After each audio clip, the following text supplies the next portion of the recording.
तो आइए आज जानते हैं कि किसी भी राष्ट्रीय पक्षी को क्यों पाला नहीं जा सकता है, चाहे वो उत्तर प्रदेश का हो या फिर वो भारत का हो। जैसा कि आपको पता भी है, भारत का अगर मैं बात करूं राष्ट्रीय पक्षी मोर है, उत्तर प्रदेश का सारस है। और सारस आजकल बहुत चर्चा में है, आपने देखा भी होगा, सारस और सारस का मित्र आरिफ। ठीक है, तो इसी वीडियो में हम लोग अच्छे से समझते हैं कि किसी भी राष्ट्रीय पक्षी को क्यों पाला नहीं जा सकता है।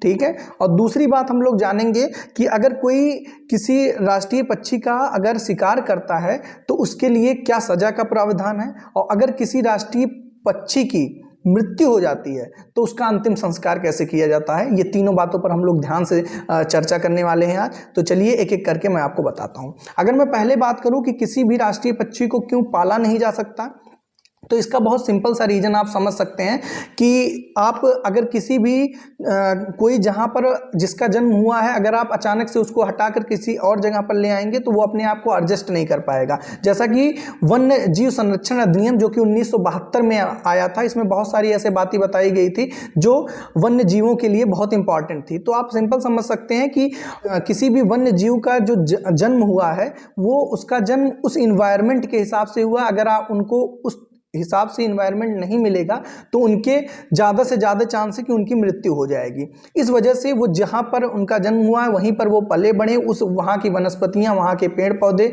वहाँ के जीव जानवर उनके लिए बहुत फैमिलियर हैं। इस वजह से आप उनको अपने घर पे पाल नहीं सकते। पहली बात आपको अच्छे समझ में आ गई होगी।